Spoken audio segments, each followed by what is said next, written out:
Okay, here we are with Jack Sullivan, second year grad assistant for the Sports Communication Media Master's Program at Sicart University. Welcome, Jack. How are you doing today?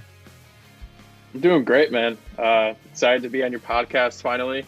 I've heard all the hype about it, so I thought I'd come on and sparkle it up a little bit.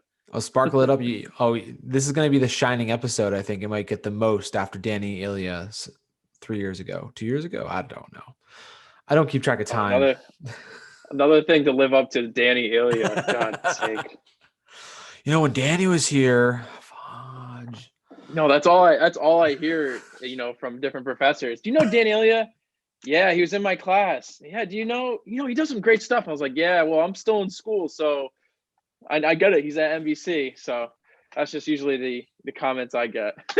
That's funny. Yeah, because you guys, you were exactly the same year, weren't you? Yeah, he got a job right away, and he finished early. So I was gonna say he also graduated a semester early, so he was done in December, and was able to get a job with NBC. Yeah, it's who you know and connections, and if you're fortunate enough to get there, it's good. We have a couple people that do not go to grad school that are fortunate enough to get a offer right out of college, and God bless, but that's not everyone's path, and it's fine. I'm not judging you. I'm not comparing you. Just listenership wise, yeah. That's all right. I'm cool with where I'm at. I'm glad to be at Sacred Heart for my 6th year, and feel like I'm never leaving this place. So you've been here 6 years. So that means you were a freshman. This is 2000. So you were a freshman back in 2014. 2015. I graduated high school. Okay. So I was here 2015. Yep. So you actually came in the first year we were in the new building as well then. Yeah, it actually was built by a kid that went to my high school. His dad was like the head contractor or something about it. Yeah, it was something crazy in that nature. So I thought I just a round circle of all who because my dad went here too. And then I have my godmother and her husband also went here. So it just kind of like it all tied in with family, and it was just a good spot. So when did your dad graduate? So my dad graduated in 1977. So it was still a commuter school when Sacred Heart. What program was he in? He was a psychology major, but he did nothing in that. Now he's in sales. Hey, you know what? That's a lot of psychology. It is. No, I give him so much credit. You still got to think about, you're in sales. You have to talk about how people think. And it is because as an independent business owner myself as well, you still are a salesperson. If you're a freelancer that does side jobs, you're still a salesperson because you're selling yourself. So understanding how people think about how you want to make them part with their money is still psychology. So, oh, for sure. Even though he's not directly using his degree, he's still definitely using his degree. Yeah, it was helpful when I took a psychology course my senior year, and I asked my dad all these questions. He goes, "You think I know this?" And I was like, "Yeah, it was your major, man. Come on, help me out here." Right? It's like, you're supposed to know this. Don't you remember? Pavlov. Yeah. Oh, that's like Psych 101. Come on. Yeah, I know. It was a Psych 101 class. That's the only class I've ever took for Psych, actually. Psych 101. Mm-hmm. With the late, great Dr. Mallon. That was a great class. That's so crazy because that was who my dad had him too. Oh, he was Mallon, and then so great. Wow, now I'm getting on Mallon already. Wow, I haven't talked about Dr. Mallon on a podcast ever. He was definitely a great person. Like I said, I had him for Psych. I knew him outside the class, but I also had him for Psych 101. And during class, he'd always be like, in this book which I believe every smart person should read at some time, he had a list of books that he thinks every smart person should read. So I would just write them down. Like, okay, maybe one day I'll read this book. I'll read this book. I think I read one. Have you read any of those books? I read one of those books, and I have no idea where that list of books would be at this point because that was analog days. So I had a real notebook. God. But that was my senior year of college, and my laptop did not survive 4 years. So I was not bringing my laptop around, and I was taking notes by hand. So I do not know where that list would even be right now. So that's crazy. Oh man. So your father went here, your godmother, her husband all went here. So you're kind of destined to come here then. It seemed like that way. I was planning to go to school to play lacrosse down in Florida, and I took the route of just doing it for school instead.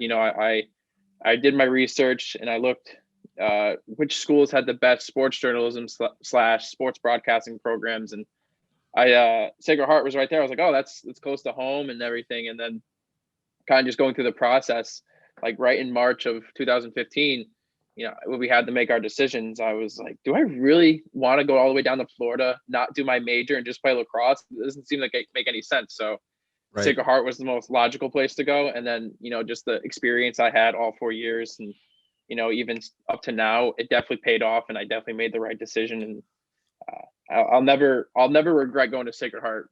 Maybe some of the things I did while here, I will say I wish I did more, or I wish I didn't do that. But I definitely think that choosing the school was the best idea I've ever had. Well, I mean, so that's, you said so many things in that. I'm like trying to unpack it myself. No, but I mean, that was an important thing to, that was an important, mature thing to realize in high school, to say, do I want to go to a place just to play a sport, or do I want to go to a place that's going to further my life afterwards? Because especially with even with lacrosse, and forget any sport really, the odds of anybody making it as an athlete professionally after college is, the percentage of people that make it the NFL, NBA, MLB is, the percentage is so small that Mm-hmm. make it and actually make a career out of it. And I think a lot of people that in high school that are in sports are thinking that's what they're going to do, not realizing how 2% of people, I don't know what the actual number is. We should look that up. Someone get a fact check. I need a fact checker right now. Where's my producer? But you know what I'm saying, though, so few people actually make it and realize that the career is what's going to be more important, and going somewhere where you can work on that instead of just playing the sport is a good thing. Did you play lacrosse while you were here though? Because we do have a I lacrosse did team. club lacrosse. I Okay. did club lacrosse. I was definitely not a D1 talent. So I had a D1 mind, but not a D1 physique. Oh, come on now. Well, I mean, I always say we're D1 AAA. We're No, not, that's we're not like the Big East D1, you know what I mean? Like the way it's so that, different with lacrosse. Like lacrosse is such a different thing because it's such a growing sport. So it's kind of like wherever you can play it. In D1 is kind of you can play like the worst school in the nation, or you can be playing Denver, which is like one of the best schools in the nation. right? And Sacred Heart had the pleasure of doing both, like playing not the greatest team, and then they Denver, and you're like, all right, I could see where the matchup issue is. So I mean, there is a professional lacrosse league. You could have gone for that afterwards too. yeah, the PLL, I, it's an NBC owned like broadcasted place, so it's oh, kind of really? I've been keeping up with it. Yeah, I didn't know it's that. it's yeah, it's really cool because it's NBC's like broadcast it. One of the guys who is a professional, Paul Rabel, he was in the MLL, which is the Major League Lacrosse, and he was like, "We're not getting enough exposure, all this stuff." So he started the PLL with his brothers to really start marketing it better and actually get TV deals and everything. And NBC was like, "Yeah, let's do it. We'll pick it up." And they just play in the summer, and they just had like they just won an award this past summer for, like the Sports Business Journal, it was like the sports breakthrough of the year because they did such a good job with their bubble. And Right. kind of they were one of the first teams to come out and say, we're playing during COVID and we're going to do a bubble system. We're only playing our games in Utah, and it's only going to be 2.5 weeks, like tournament style. And it worked out great. And honestly, because of where they're, the average Joe, I didn't hear anything about that. Right. About what's lacrosse doing. I didn't, honestly, unless you follow lacrosse, I would say most people, it's not like basketball or baseball or football, then, the big four, hockey, where people are like, oh, what's going on? It's lacrosse. Like most people think Mm-hmm. of lacrosse as a high school and college sport and not a professional league at this point. I know I'm speaking for a lot of people, but I would think that's a true generalization. Although I hate using generalizations because I hate being wrong afterwards. No, you're not wrong. It's definitely a sport that's growing, and hopefully it gets to that point where it's a Big Four. But there's, it's just been around for so long, or the Big Four has just been around for so long, and has the history. And lacrosse is kind of just starting to pick up. So I think maybe in like a 10-year standpoint, you'll start seeing it more on like a national broadcast, and people may be a little bit interested. But I think just people are like, it seems like a complicated sport. They don't want to listen to it. But I think in the growing years, especially in like Fairfield County area, it's going to pop off. Well, so you are actively in a career, in a college path where your career is going to be involved with sports broadcasting. And we're talking about the Big Four, so basketball, baseball, football, and hockey. And when we talk about Big Four, we're also only talking really the men's leagues when it comes to basketball. And then now we have women's basketball. There's Major League Soccer. You're talking about lacrosse. Now you got golf. Where is there enough room in a consumer's appetite for all of these different leagues? I believe there is. I just think people have their tastes, especially with the seasons. Sports are on year round. We've had such a hiatus of sports and hiatus of everything that people were feeding for sports. They didn't really care what it was. People were betting on Madden simulations. I saw that. And that's something you're like, wow, people really need to consume sports. And the fact that we had the Big Four plus other sports on at the same time, people are like so jacked up about it. So I think that especially where we are now with sports is there's always room for more. There's always a new, like a broadcast station wants to do something different for once, and then it could be a hit or miss with a sport. So I think the amount of sports there are and the amount of people in the world, I think everyone can kind of find their happy medium and really absorb all the sports. And I'm not just an average sports fan. Obviously, like you said, I'm doing this for a living, so I like to see a lot of sports. I like to watch a lot of things and kind of try to ingest it all. So I like to see like different sports like lacrosse and golf, other soccer. Soccer hasn't always been my sport, but ever since coming into the program, I've kind of started paying attention to it because I've met so many people that are so interested. Now I'm like, all right, maybe I'll keep up. I think human nature is just like you want to keep learning, you want to keep learning, you want to keep learning. And for me, it's always about sports, and I want to keep learning about different sports. I want to have all the knowledge of sports, so that when I go into the field that I want to go into, that I'm not so one dimensional, that I can do anything I want and not have to do so much research every single time I go out to do something. Great. Yeah, that was a great answer to that question, because I don't know the answer myself, because there's so many sports out there and only so many channels to distribute. Although nowadays, I guess with the internet, you don't have to have the traditional broadcast model anymore. You can just have a YouTube channel and broadcast your league. You can have your own network, like our NEC has our own network. We can broadcast our sports on it. So there are multiple venues out there, I guess, to do that. So I guess it's marketing and market share, and oh my God, there's so many sports. I can't even keep up. I enjoy my teams. I enjoy watching sports, but I'm not a type of person that goes out of my way to make sure I'm home when the game is on, because I have so many other things going on that take my time or take my interest. So even my wife and I are just talking about it. We're both big baseball fans. We like different teams. It's fine. I'm right. She's wrong. Don't let her know I said that. But we both said, with just the way this year's gone, we have kids and all that, like we've barely watched any baseball.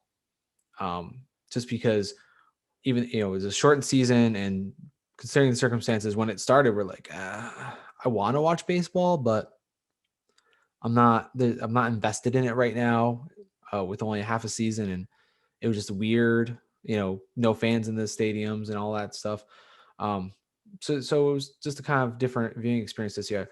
So when it comes to fans in the stadiums, here's my question, because I've seen lots of different things. Again, broadcast opinion.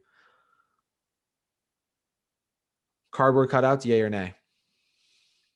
I think they're hilarious. I think they're great. You know, like you could be taking some funny pictures and that goes behind home plate.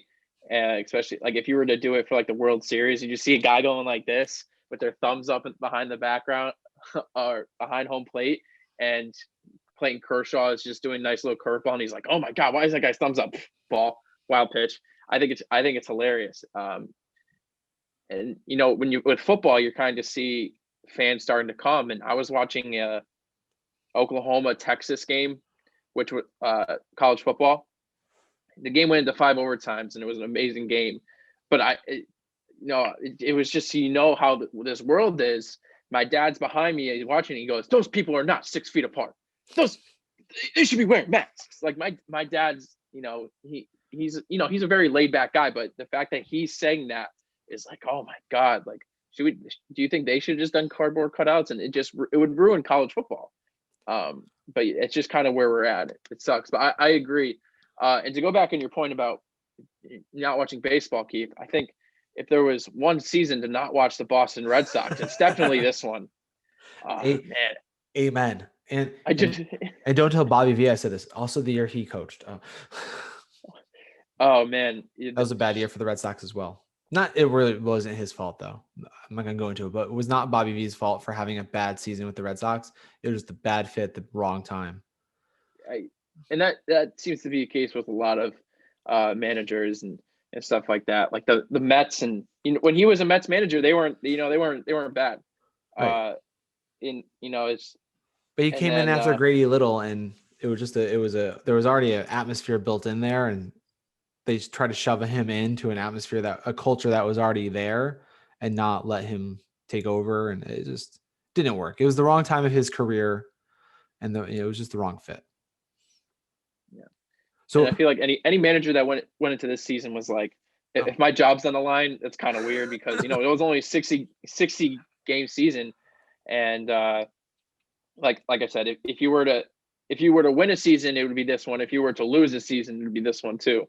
Yeah, I mean, it has like a win-win lose kind of situation. It's weird. Well, the Red Sox will have a new manager next year, so that's going to be for sure. So cardboard cutouts, yay.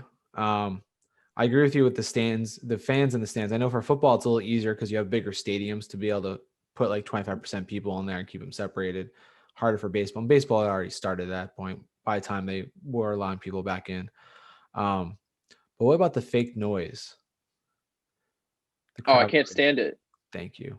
I think it's so bizarre. You're not fooling us. No, we know what's going on. And they said it was for the players, so the players can feel like there's fans there. I'm like, the players don't care. No. I as a watching broadcasts so differently ever since going to school for it. I want to hear the chatter. Like NBA, perfect broadcast for the most part. I'm hearing the chatter. I'm hearing what Carmelo Anthony says when he goes to the rim. I can't repeat it on your podcast. I don't want to swear. Yeah, this is my PG-13 podcast. Exactly, and I like hearing that. For football, I want to hear the smacking of the helmets when they go at it, and that's it. Right. I want to hear when they catch the ball, when they're screaming. I don't really care about the fake noise. If there's noise, perfect. I want to hear the banter. I want to hear what's going on. Right. I think that's content. So fake noise is a no from me. I mean, I know they were easy to get it because it was just they took it from MLB The Show, so it was already programmed. They probably just had the buttons for corresponding. It was already done. It was easy for them to get it, but I agree that it's just hearing them like it's weird because it's not organic. They tried to make it organic and it wasn't, and you can see there's nobody there. So what's the point? And like I said, they made this argument about it's for the players so the players can feel like whatever. I'm like, look, I've never played a major league sport. Obviously, I've never played in front of that many people. However, I have played sports, and I've played pickup football and backyard, whatever. You know what? We get as much into it with nobody watching than with 20,000 people. So I'm pretty sure you put professional athletes on the mound and playing against each other, they're still going to get into it and passionate without anybody watching in the stands. Like, it's not going to be like, oh, I don't know how I'm doing because there's no audience. They know how they are. This is not a stage performance. They don't need a crowd reaction to know that they did the right thing. They'll know because they won the game. So I don't know. Hopefully we don't have to worry about this again next year. That's all I have to Yeah, say I about hope that. not. I just got an update about the Red Sox. No. That the contracts for Coach Jerry Narin and bullpen coach Craig, I can't even try to say that last name, were not renewed. So Yeah, of there's course going to be not. some changes. And The entire Red Sox management structure, the coaching structure is going to be changed because it was, being the bottom of the barrel like that is just embarrassing for the Red Sox, especially with their salary. And I mean, it was stupid to get rid of Mookie Betts. Stupid. That's tough for you. And to think I saw his last game at Fenway then. Must be nice. My dad and I, it's never going back. I was like, hey Dad, let's go check out the last game of the year against the Yankees. I got tickets in right field so we could see Mookie Betts was like 5 feet away from us for 2 innings because when it's the last game and nothing's on the line during the game, the starters play for like 2 or 3 innings and then they change it out to somebody else so they don't get hurt before the playoffs, and that's what it was. And we got to see him and that was it. And then he gets traded away, or not traded, but his contract is up and he goes somewhere else. So I understand they were trying to stay below the salary cap, yada yada yada, but come on, you got someone like that. You make him a franchise person. You make him a Derek Jeter, and you keep him forever. You don't let those people go because then you regret it in the long run. Yeah, you save money in the short run, but I think you regret it in the long run. Although, I do think long-term baseball contracts are also stupid, especially like once 100%. they're past like Garrett 30. Cole's. A-Rod's was too long. I mean, come on. Anything that's more than 5 years is too long for a baseball contract. Because then any contract. You can't guarantee an athlete being healthy for that long. It's not worth it. And then the money they throw at these people is ridiculous. Anyways, let's go back to you. All right. This is so obviously you're doing sports media. What in your perfect career choice, where do you see yourself? Like, what do you want to actually do? What position in the control room or the broadcast situation do you want to be in? Man, if I had the perfect lineup for Jack Sullivan's career, I would be a play-by-play announcer for like a college basketball team or a network that covers college basketball. My dream is to do a national championship broadcast for Final Four. I just think that's the stage. That would be the main stage for me. So you want to be on or air? To be a host. Oh yeah. You want to be talent on air. I would love for my voice to be heard for once. So I think. So are you more color or play-by-play? Play-by-play. If I had the experience of a color person, so if I, kept coaching basketball, and then one day they were like, "Oh, we need someone to do color and have some expertise in basketball," I'd say, "All right, I'm there. I'll do it." But play-by-play for sure would be where I would want to strive to be. I could see it. I appreciate that. I can see it. I'm seeing the future. I'm seeing you. You got your suit and tie on. You got your headset on. You're at courtside. And part of that broadcast team, you got Randy Brochu next to you. He's such a good guy to work with, though, and such a guy of knowledge, and he's just overall a good guy, even when he takes the headset off. So I wouldn't mind that. So would you say that I just brought him up? I didn't mean to do that, but have you learned a lot from him working with him before? Yeah, especially I did sideline for the first time this past year, and I get to working all the broadcasts for NEC Front Row and SNY this past year. Just the amount of time I got to listen to him and just have a conversation with him, I learned a lot. I'm a very hands-on person, so I learned from doing it, making mistakes, and then learning from those mistakes. But I think a different way to learn is just listening and kind of understanding what they do. So the research, what Randy does, and kind of getting to know the players. Everything that he does is a step to where I want to be. So I'm definitely taking notes from him and guys like Freddie Coleman, who does color, and he's at ESPN Radio. Just the way how kind he is to people, and his quest to just have a lot of knowledge of everything he does, and just to understand players, where they're from. That's another learning point. So everyone that comes into a broadcast booth, I'm just listening, and I'm asking questions, and I think that's definitely the way that I'm learning from Randy and all the other people that I've been in the broadcast booth with. So definitely a good role model for this profession. Yeah, you brought it up. I was going to say, did you pay attention to how much research he does beforehand, and all like the notes and the papers they put up on the walls everywhere? So then as they're announcing the game, it's boom, the paper's right in front of them. They have all the players' names, they have the stats, they have this. As you know, as I know, and people listening, you'll know now, it takes a lot of work to do these broadcasts. It's an insane amount of prep time and research, and not just the setup of running cables. It's all their mental stuff that goes with it. It is insane what the announcers have to know before we start and review it with them and everything. So I'm always saddened. Obviously, we don't have as many opportunities this semester to give everybody, because chances are you could have been doing sideline for football this semester. I know. Yeah. Now you're like, oh, I had to bring it up. Hey, maybe in the spring. Maybe in the spring. Whatever opportunities present themselves, honestly, at this point, it's so tough for everybody. And I know I'm not the only one that's going through this. And we got a whole program that could be doing it as well. So I feel for everyone. I feel bad for the athletes, definitely for the most part, because they don't get to play yet. Right. And I always say this especially with college athletes, as I was saying before, most college athletes, they're not going to go on to professional careers. They're going to go on and do something else. So, for them, it's their last chance, especially for seniors, it's their last chance to play that sport on a team basis at that kind of competitive level.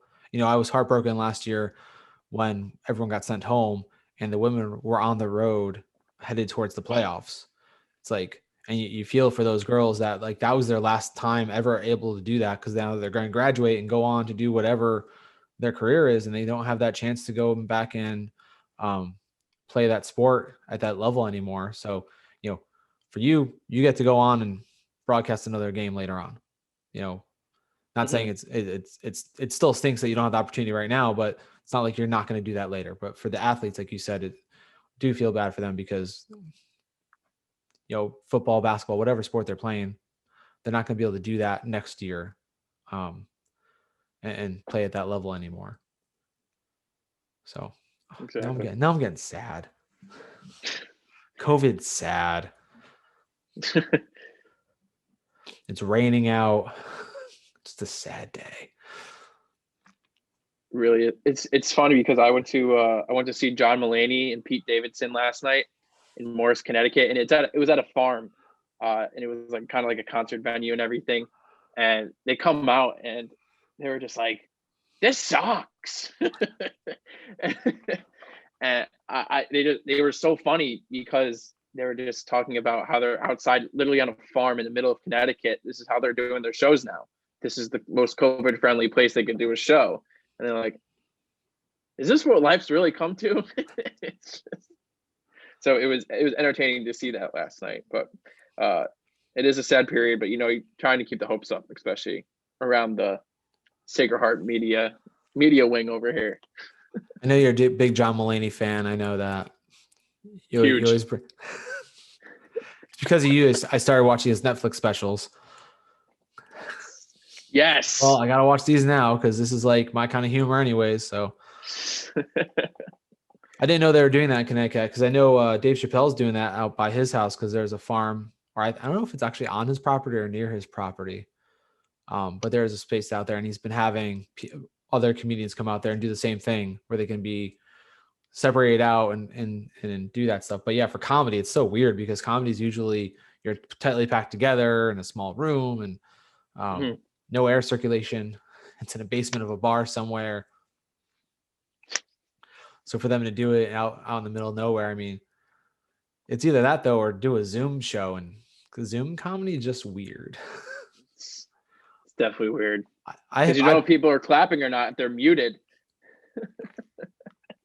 I was hearing an interview with a couple of comedians that said they were doing Zoom shows, and like at the end they would unmute, like, because if you're the host, you can force unmute people. And so as the show is ending, they would force unmute to hear like the comments people were saying as they're signing off. And I was like, that's just funny and wrong at the same time. But I mean, was it worth going to the show even though it's outside and awkward? It was fun. I got to go with my girlfriend, and it was fun because we're huge John Mulaney fans, and just to kind of be in his presence was the best part. You're like, oh yeah, it almost something like that. But we were rows and rows away from him in a huge field, so that was on the fourth row. Must be nice. Yeah. So with that, you bring something up that I think about sometimes. So as a student during these times, I'm sure you've had your 1,000 Zoom calls, classes, and things like that. What's it like for you? Because you've been on campus all the time. You are still coming in, obviously, but you're still having the interactions over Zoom. You're having classes with Zoom. But what's your hot take on the whole Zoom situation and remote learning and all of it? Putting in the hot seat. I don't know how much of a hot take it is. I think everyone kind of knows it's a tough situation. But I think that it's a two-parter. Okay. It's a split down the middle. I know I talk a lot, Keith, but you're used to it. You sure heard when I had Dan Gardella on the show. Jesus.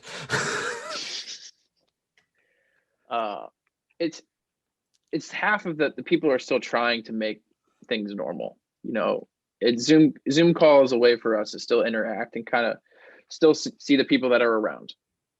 And that's important because if people weren't trying, it means people would think that they're giving up, especially with like the kids going to school. And I can only imagine what your kids are going through and what college kids are going through, especially now, and they can't live up to their college days, and I'm on the other side here saying, just stay inside. Don't go out. Be smart. And then if I was in their situation, I'd say, don't tell me what to do. Like, this is my college years, but it's just, it's that split of saying we're still trying, like the school's trying to make sure everyone still gets an education. I just think that we just need more hope. That's really it. That hopefully this will get better at some point, and Zoom is here to help out with that moment of just at standstill. It's crazy how much it took off. Like online learning was just like a huge backup plan. Like if someone was sick and you still need to do something, or you would have to like FaceTime, you like didn't know what to do if you couldn't submit something, or if you needed to see a professor that couldn't come in. Now it's like, man, it's like the first option is to Zoom. Hey, you want to Zoom? So I just think it was a crazy switch. But coming in every day, it's so weird just to not see as many people just walking down my cubicle and ask questions. Like, I miss being harassed at my desk. I miss people looking over to see if I'm there doing something. And, I miss seeing my boss every single day. That's a weird thing to miss. I miss people harassing me. Well, I guess I miss the interaction the most. I miss that we, for our program, that we usually have a show on Thursday nights in the studio, and then we go out to the Sitting Duck after and just have a good time.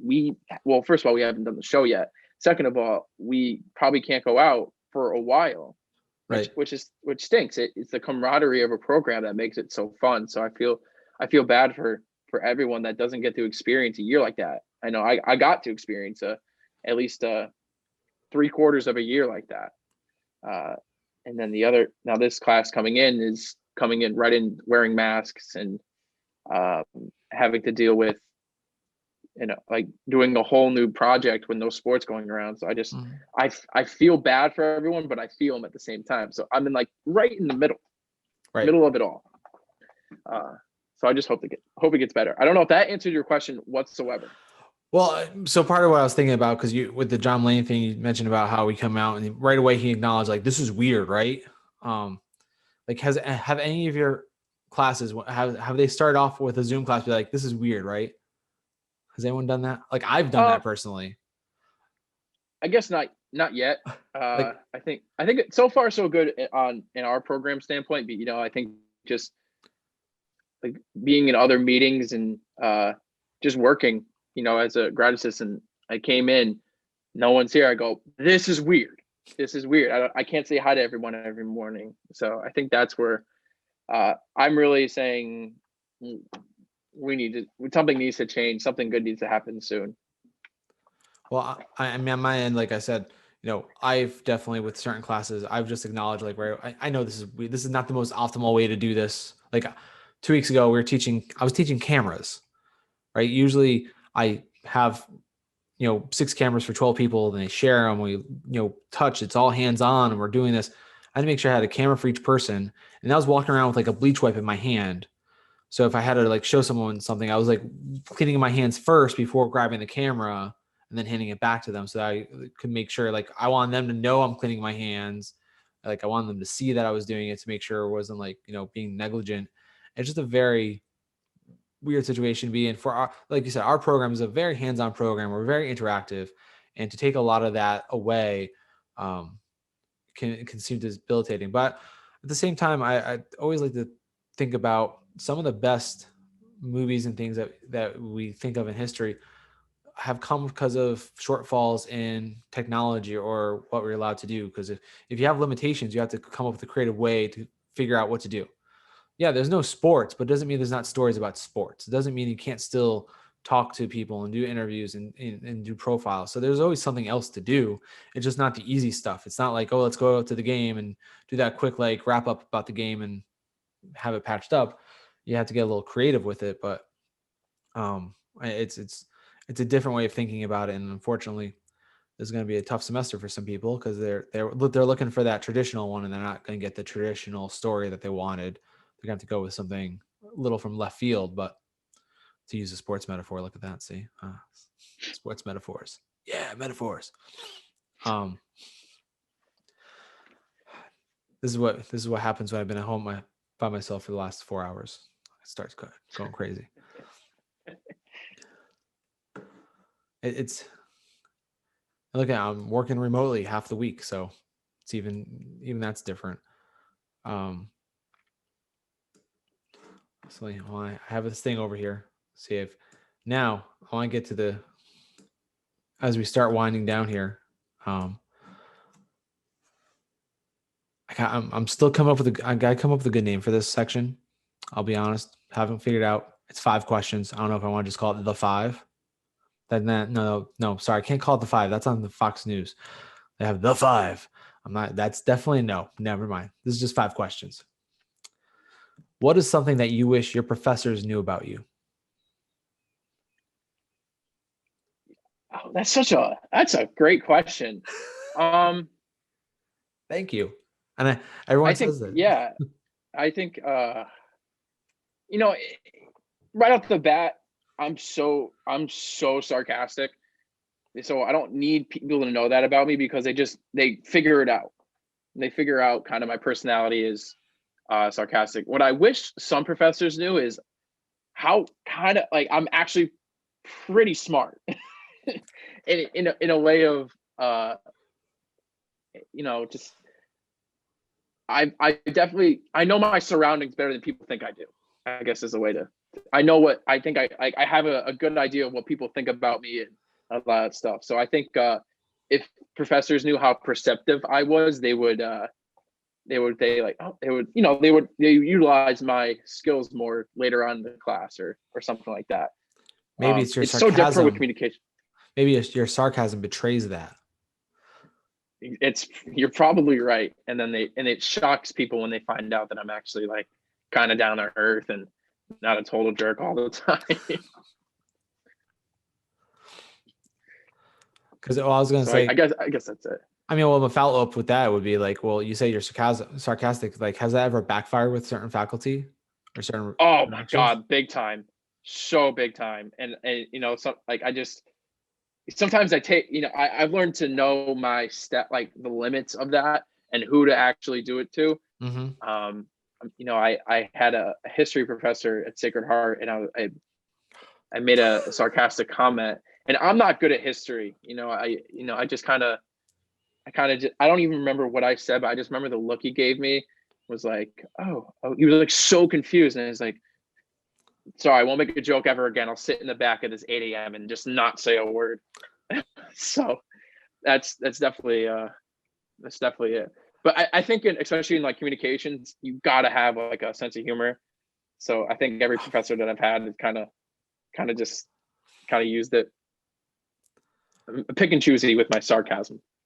I mean, I would, as a sarcastic person myself, I definitely would say you have to learn who you can be sarcastic with and who not to be sarcastic with, and also when to do it. Like, there's times like, if we're in the middle of a production, we're trying to get a show on the road, that's not the time to be sarcastic. But if it's regular classes, whatever, it's yeah. I think sometimes too, if the person themselves, that if they're not a sarcastic person and you are trying to be sarcastic with them, it's very confusing. Mm-hmm. Because like I come from a sarcastic family, so we were always sarcastic, and then I try to have interactions with other people, and they're like, "Huh? What? What are you? I'm being sarcastic. Can't you? I've changed the tone of my voice to make it joking. Never mind." Yeah, exactly. So sometimes, it definitely can get you in trouble. I've experienced that, so just a warning. Hasn't gotten in trouble with me yet, though, so it's okay. Question 2: what is your best memory of your time at SHU?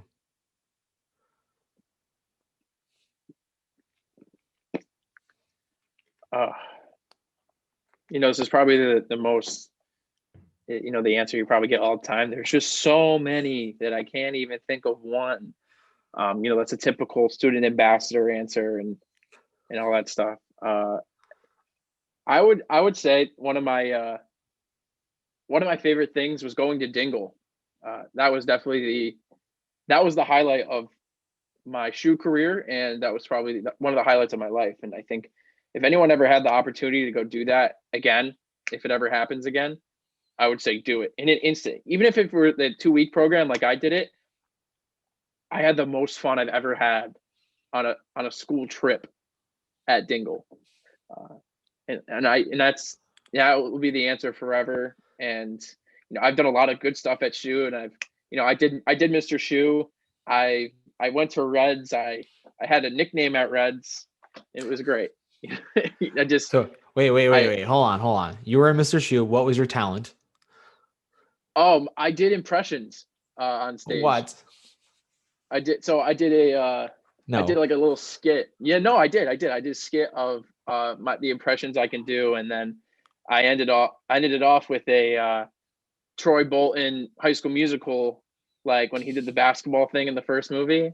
I'd say I've never seen it, so I don't know. Sorry. Ooh, if you want me to, I can do a few impressions for you today. So one of the ones I can do is, have you ever seen Lilo and Stitch? Keith.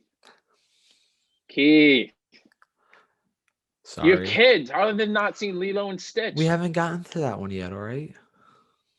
All right. Well, you know how many movies on that list there are? Well, do you know what he sounds like at least? I forget. All right. Do you know what Kermit the Frog sounds like? Yes. Yeah, I think Kermit the Frog sounds really great, like with Miss Piggy and everything. Is that scary? Why are there so many songs about rainbows? And what's on the other side?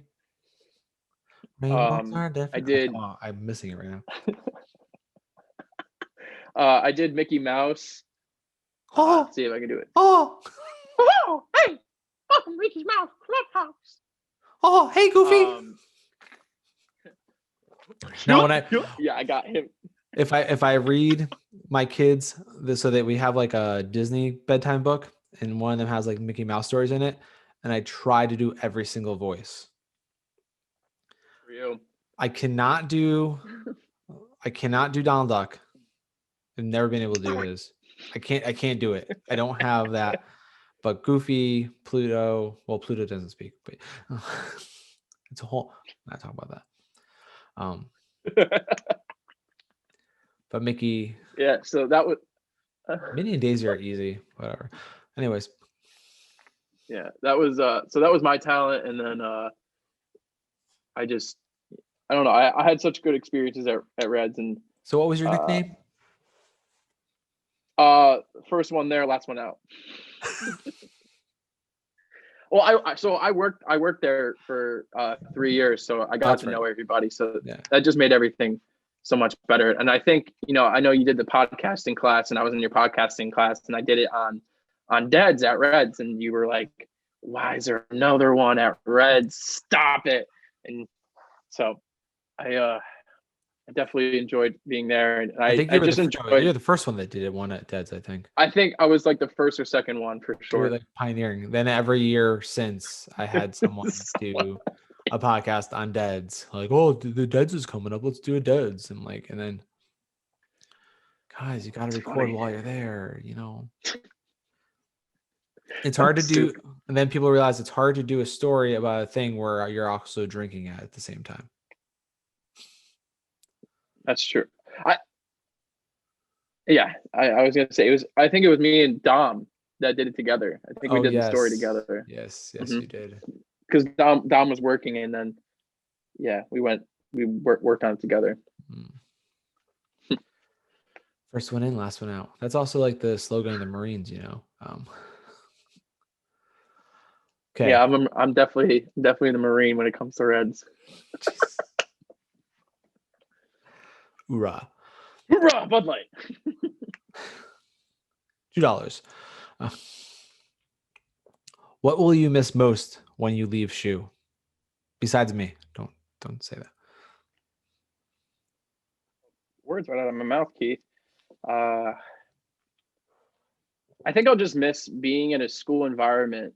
I always love just like the camaraderie of SHU, the pleasantness of the traditions at SHU. It's kind of cliche, but door holding and kind of seeing this. It's kind of seeing the same faces every single day. That are like in faculty or students, and just kind of getting an idea of like, you get to see the classes restart every single year. Like, oh, who's going to go into this one? I'm going to definitely miss that. And just kind of having an idea of, I'll definitely miss the idea of, oh, I don't have to go into work today, or, I mean, obviously I work throughout college and I'm right now, but I know I had the school part of it. I think I'll just miss the actual school part of it. I won't miss homework because I dread homework, but the actual like doing school itself to me wasn't too bad. So I guess I'll miss that. I'll have to say there's once in a while, like I wish someone would just give me the assignment for a term paper. So I had like a reason to research things, because I research things on my own because I get interested in stuff. And I'm like, I just want to focus sometimes. I want someone to say, I want you to tell me about this. And I'll go down a rabbit hole and find everything out about it, because it is some fun sometimes, but I like to write. So, but yeah, I could see all that. Number 4, what advice can you give to an incoming freshman? Try new things and don't be one-dimensional. Always kind of go out of your comfort zone and try something different, whether it's being an ambassador, orientation leader. And those are just 2 things that I did that kind of get out of my circle a little bit. And I met a lot of people, a lot of friends to this day, and never stay, one circle, because then you'll say, wow, I wish I hung out with that person later, like especially during the last couple weeks of senior year, and you're seeing all these people that you kind of knew from freshman year but didn't hang out with, and you're like, oh, I really wish I hung out with this person, but I was so on this group and I couldn't hang out because of this person. I dated this person's girl, best friend, roommate, couldn't see them ever. So it was, it's just stuff that you think about. That is so true. Because I think about that, like even just senior week, like all these random people I hung out with, I never even like I knew of, we knew each other, but never even hung out once over 4 years. And all of a sudden, like senior week, we're like, oh, let's hang out. We're best buds all of a sudden. Well, where was this for 3 years? Mm-hmm. Like, what's happening? Well, obviously you change a lot over the course of college, but it's just like, how is this? This is now, because you're right. I mean, I did the same thing. Like, okay, I'm in the theater group. That's like the people I hang out with. I'm in theater and like media. That's all. The only people I see were those people. I didn't branch out of that at all. And there's so many other people that I know that I didn't know, and it's just weird. Yeah. So that's great advice. Lastly, if there was one thing you could change about your time at SHU, what would it be and why? I would have definitely done more stuff within broadcasting. Ironically enough, I feel like I didn't do enough while I was here. I kind of just I expected things to come to me, and I didn't go out and get it. But when I went out and got stuff that I wanted, I got it. So when I kind of took the initiative and said I want to go to Dingle, it worked out perfectly. When I did the initiative saying I want to get more involved, and I did ambassador orientation leader, it really paid off. But I never took the initiative of going to, the communications wing and saying, how can I get involved in broadcasts? I said my whole undergrad, oh, I'm going to be a sports broadcaster. I took a sports broadcasting class with Rob Coloni, and Rob and I got really close, but I took advantage of the opportunity of coaching with him, and I did that, and I'm still doing that. But I didn't take the advantage of the sports broadcasting part. I didn't go to Professor Thorne or whoever at the time and say, hey, I want to be sideline reporting one day. Can I do this? Never went to athletics and asked, hey, what can I do more to get involved? And then once I obviously got to SEM, and that's all I was doing, and that's all I was helping other people out with, I was like, wow, like imagine if I was that kid that was coming up to me saying, what can I do to help? If I was like that, I would have been golden. But not to say I don't like the position I'm in, because I really do. And I kind of have a head start on my career than other people who just from my class that graduated just straight out undergrad now don't really have the job they want. I kind of have a focused field, and on my resume, I say I have I have a master's of arts in sports communication and media. But I really do wish I did take more advantage of the actual media side of school, and that didn't just say, oh, I graduated, that's it, that's all I'm going to need to get a degree. So I'm glad I did the master's program after. I think that's some great advice for students too. Take advantage, go out and ask for those opportunities. Don't wait for them to come to you. Mm-hmm. It's not high school anymore. Yeah. We're not teaching for a test here. Yeah. College prep college and college prep high school. And you don't really prep yourself because you're just staying in your own lane, and you should be expressing yourself. There's definitely one thing I always try to, especially when I have the underclassmen in like intro class, I'm like, this is not a teach for the test. This is learning. This is doing. Don't focus on what it is. Don't ask like, how do I get an A? Just ask, how do I get this project done? Don't ask, it's not about getting test answers right or wrong. It's about the process and learning how to do it, because that's how you're gonna become better in this industry and do, get to where you are now, where you understand all these things, and you're a person that people look to find out answers now, because you know where the answers are, for most part anyways. Yeah, exactly. Well, Jack, I want to thank you for taking the time to Zoom with me. I was going to say sit down and chat, but it's like taking the time to sit down and Zoom with me today. I actually enjoy this, but this is almost easier than it was back in the day of having to find time to go to the recording studio. It's like anytime someone's available, I can just hop on Zoom and we're done and get them done fast. Yeah, I appreciate you having me on. It was a pleasure, and I love always chatting with you, but I'm glad I could actually come on a podcast and help you out. And while we're here, don't forget to plug your podcast. That's your cue. So that's your cue right there. I love it. I thought we were going to talk about it earlier. So my podcast is the Lucky Shot Podcast. It's a sports entertainment podcast that's also on anchor.fm. You can see Keith's podcast and Anchor.fm, and you can also see mine, and it's also available on other streaming platforms on Spotify, Google Podcasts, and other ones as well. Keith will put it in link in bio. That's right. The link in the bio, plus you are, hold on, I looked this up on Twitter at JLSully11. I haven't used Twitter in so I noticed that but you accepted my follow back today.